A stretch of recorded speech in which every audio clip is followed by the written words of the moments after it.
নমস্কার বন্ধুরা। শীতের সবজি মানেই রং বেরঙের সবজি, আর এই সবজি খাওয়া যে কতটা উপকারী সেটা তো আমাকে আর আলাদা করে বলতে হবে না। আজকে তৈরি করব শীতের যে সমস্ত সবজি দিয়ে একটা ভাজি। এটা রাত্রের রুটি কিংবা সকালের জলখাবারের রুটির সাথে, পরোটার সাথে বা ডাল ভাতের সাথেও কিন্তু খেতে বেশ ভালো লাগে। সিম্পলভাবে তৈরি করব, খুব ইজি একটা রান্না। এই রান্নাটা মনে হয় সকলের বাড়িতেই হয় শীতকালে, তবুও কিন্তু চেষ্টা করছি আমি আমার মতো করে দেখানোর। কারণ আমার রেসিপি কিন্তু অনেক নতুন গৃহিণী আছেন বা নতুন যারা শিখছে তারাও এরকম আছে, যারা এরকম সিম্পল কিছু রান্নার আইডিয়া চায়, যারা এগুলো পছন্দ করে দেখতে, যে খুব সিম্পল কিছু রান্না করবে যা বাড়ির বড়োদেরকে সারপ্রাইজ দেবে এইসব রান্না বানিয়ে। সেই জন্য তাদের জন্য এই সিম্পল রান্নাগুলো আপনাদের সাথে শেয়ার করা।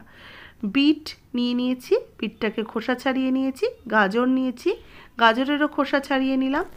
আর নিলাম একটু ফুলকপি। ফুলকপিগুলোকেও ছোটো ছোটো টুকরো করে কেটে নেব। গাজর, বিট, বিনস আর ফুলকপি, কড়াইশুঁটি এগুলোকে ছোটো ছোটো টুকরো করে কেটে নিয়েছি। এবার কড়াইতে দিয়ে দিচ্ছি সর্ষের তেল। তেল ভালো করে গরম হয়ে গেলে আমি এতে দিয়ে দেবো একটু 5 ফোড়ন।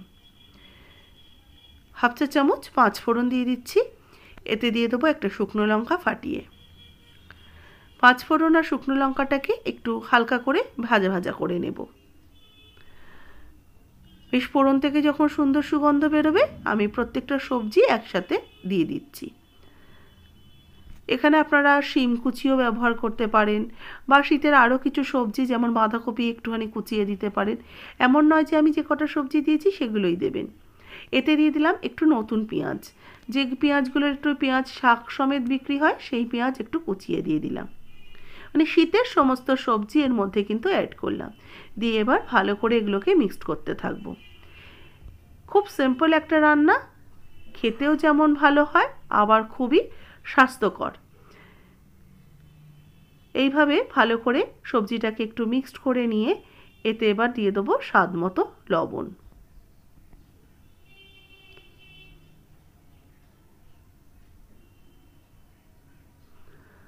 লবণটা স্বাদ মতো অ্যাড করে দিলাম, দিয়ে ভালো করে একটু মিশিয়ে নিচ্ছি। লবণ সবসময় চেষ্টা করবেন একটু কম দেওয়ার। বেশি হলে খেতে অসুবিধা হয়, কম হলে তো অসুবিধা হবে না, পরেও অ্যাড করে নেওয়া যাবে। অল্প একটু হলুদ গুঁড়ো দিয়ে দিলাম, হাফ চা চামচের মতো হলুদ গুঁড়ো দিয়ে ভালো করে সবজিটাকে হলুদ আর লবণের সাথে মিশিয়ে নিয়ে এটাকে ঢাকা চাপা দিয়ে হতে দেব মিনিট 2-3 জন্য, একদম মিডিয়াম টু লো আঁচে।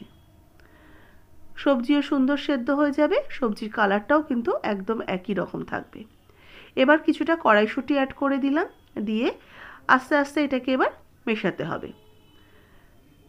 সবজি এর সাথেই কিন্তু নরম হয়ে যাবে, খুব একটা আঁচ হাই রেখে রান্না করব না, অল্প আঁচে রান্না করলে কিন্তু সবজি সুসিদ্ধ হয় আর সবজির গুণাবলীও কিন্তু সুন্দরভাবে ইনট্যাক্ট থাকে।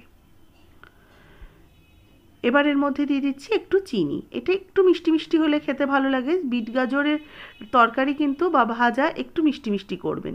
দুটো কাঁচা লঙ্কা ফাটিয়ে দিয়ে দিলাম, আর দেবো একটু গোলমরিচের গুঁড়ো, হাফ চা চামচের মতো গোলমরিচের গুঁড়ো অ্যাড করে দিলাম। এতে ঝালটা হবে একটু ছ্যাঁকছ্যাঁকে। এবারে ভালো করে এটাকে মিশাতে থাকবো। সবজিতে যে মিষ্টিটা দিলাম আমি একটু পরিমাণে বেশিই দিলাম, কারণ এই সবজিটা একটু মিষ্টি মিষ্টি হলে খেতে ভালো লাগে, তাই জন্য। যদি সমস্যা হয় তাহলে মিষ্টিটার পরিমাণটা অল্প করে দেবেন। আস্তে আস্তে দেখুন এটা সুন্দরভাবে কিন্তু ভাজা হয়ে গেছে আর সবজিগুলো সুসিদ্ধ হয়ে গেছে। এবার এটাকে নামিয়ে সার্ভ করে নিচ্ছি। তৈরি হয়ে গেছে শীতের একটা রং বেরঙের সবজির ভাজা। এটা রুটি, পরোটা বা ভাতের সাথেও খেতে পারেন। রেসিপি ভালো লাগলে লাইক শেয়ার করবেন। যারা নতুন দেখছেন আমার চ্যানেলকে অবশ্যই সাবস্ক্রাইব করে নেবেন। ফেসবুক পেজের বন্ধুরা পেজটাকে অবশ্যই ফলো করবেন। রেসিপিটাতে একটা লাইক দিয়ে দেবেন, শেয়ার করবেন প্রচুর প্রচুর করে।